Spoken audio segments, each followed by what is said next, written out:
राजनीति, आंदोलन, किसान, करप्शन, गरीबी, इन सभी मुद्दों पर आवाज उठाएगा अब तक न्यूज इंडिया। सत्ता के आगे जब भी सवाल कमजोर पड़ने लग जाए तो सवाल उठाने पड़ते हैं।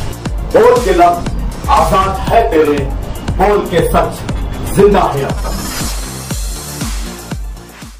या ठिकाणी मालेगाव शहरातील सामान्य रुग्णालय या ठिकाणी डॉक्टर योगेश पाटील सर वैद्यकीय अधीक्षक यांना आम्ही दलित महासंघ तथा मास संघटनेच्या वतीने निवेदन लेखी स्वरूपात तक्रार दिली की या ठिकाणी मालेगाव शहर व तालुक्यातून गोरगरीब जनता या ठिकाणी उपचारासाठी येत असते, परंतु डॉक्टर हे सौजन्याने वागत असतात, परंतु त्यांचा जो कर्मचारी वर्ग आहे, सफाई कर्मचारी असेल, नर्स असतील किंवा सिक्युरिटी गार्ड असेल, हे पेशंटच्या नातेवाईकांना सभ्यतेची वागणूक देत नाही, आरेरावीची भाषा वापरतात आणि दादागिरी करतात। आणि ही दादागिरी कुठंतरी थांबली पाहिजे। मालेगाव शहर हे संवेदनशील शहर आहे। यांच्या वागण्यामुळे मालेगाव शहरात कायदा सुव्यवस्थेचा प्रश्न निर्माण होऊ शकतो, म्हणून यांना कुठंतरी कर्मचाऱ्यांना शिस्त लागली पाहिजे अशी आम्ही माननीय मंत्री महोदय भुसे साहेब यांच्याकडे सुद्धा मागणी करणार आहोत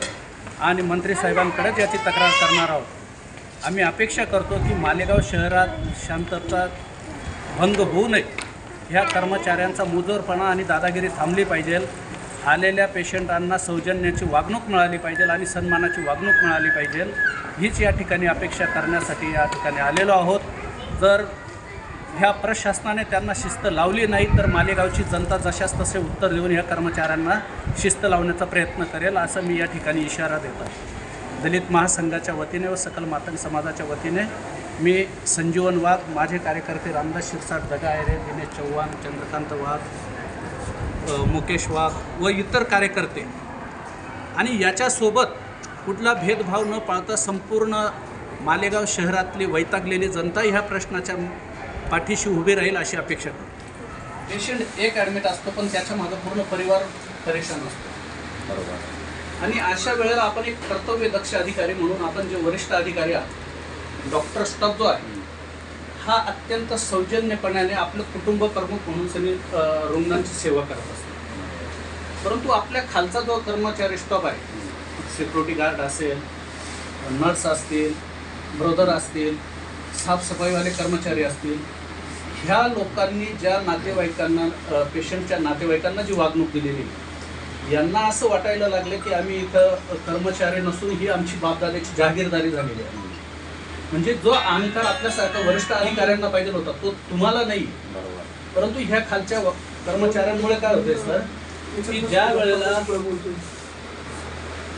वेळेला नातेवाईक असतात, सौजन्याने कोणी त्यांचे रिपोर्ट घेण्यासाठी येतात, केस पेपर घेण्यासाठी येतात, त्यावेळेला सिक्युरिटी गार्ड हा वयाचं भान ठेवत नसतो की हा ज्येष्ठ नागरिक आहे, पुरुष आहे किंवा महिला आहे। त्यावेळेला सिक्युरिटी गार्ड अत्यंत खालच्या पातळीवर धक्काबुक्कीहीन वागणूक करून, अपमानित करून सनी त्या नागरिकांना हाकलतात। प्लस पॉईंट जे आपले स्वच्छता कर्मचारी असतील, हे स्वच्छता कर्मचारी सुद्धा महिलांना किंवा पुरुषांना त्यांच्या वडिलांपेक्षा जास्त वयाचे जरी असतील तरी यांची लँग्वेज व्यवस्थित नाही, तुच्छपणाची।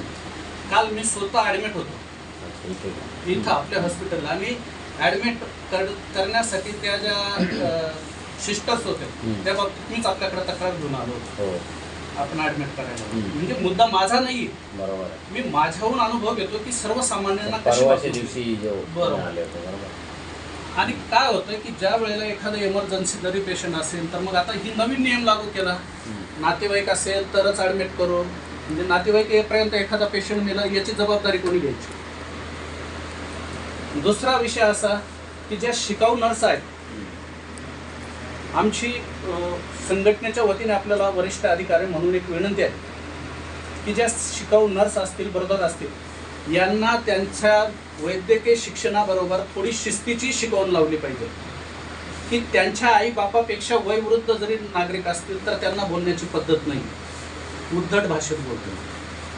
काल एका सफाई कर्मचाऱ्याने कानडे वगैरे काहीतरी नाव आहे त्याचं एवढ्याकरता, तो स्वच्छता करायला आला आणि फक्त माझी मिसेस ग्लासामध्ये दूध ओतत असताना चला साफसफाई करायची, दादा एकच मिनिट, मी स्वतः रिक्वेस्ट केली की दादा एकच मिनिट म्हणजे दूध ओतायला त्याला किती वेळ लागणार आहे?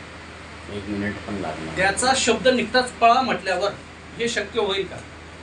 त्याला सहज एका माझ्या पत्नीने म्हटलं की अरे बाबा तू रोजीरोटीवर आहे, थोडं प्रामाणिकपणाने बोल. आणि मग त्या वेळेला तो म्हटला की माझी रोजीरोटी नाही, मी नोकरीला आहे. मग त्याच्यामुळे तुला नोकरीचा माज आला का? तर त्या महिलेला तो म्हणतो की तुम्ही माझ्यावर आलेले आहे. म्हणजे अशी भाषा ही आपल्या कर्मचाऱ्यांची कुठपर्यंत आहे सर? आम्ही याच्या आधी पण त्यांना कर्मचाऱ्यांना असा म्हणजे लोकांशी सौजन्य बोलण्याबाबत त्यांना सूचना दिलेली आहे, समज दिली. जेव्हा कधीतरी आमच्याकडे तक्रारी येतात तर आम्ही स्वतः कोणी आला तक्रार घेऊन तो आम्ही त्याला इथेच त्याचं समाधान करतो किंवा आम्हीच म्हणजे तो पेशंट बघून त्याच्या ट्रीटमेंट करण्याच्या म्हणजे आमचा रोष नाही. मी सांगतो तुम्हाला. आणि असा कोणी वारंवार करत असेल तर आम्ही त्यांच्या विरुद्ध काहीतरी ऍक्शन घेऊ नाही. मग काय साहेब की हा मालेगाव शहर संवेदनशील शहर आहे आणि आपण मालेगावातलेच आहात, म्हणून आपल्याला नवीन आहात आणि त्याचा अनुभव नाही अशातला काही भाग नाही. आपण वरिष्ठ अधिकारी आहात. जर यांच्यामुळे किंवा आपल्या सिक्युरिटी गार्डमुळे याच्याने जर गावाला गालबोट लागत असेल, शांतता सुव्यवस्थेचा प्रश्न निर्माण होत असेल, कायदा सुव्यवस्थेचा, तर याला जबाबदार आपला हॉस्पिटल असेल. याची जबाबदारी आपण घेतली पाहिजे. खालचे कर्मचारी करतील आणि त्याचे वाईट परिणाम वरिष्ठांना भोगावे लागतील.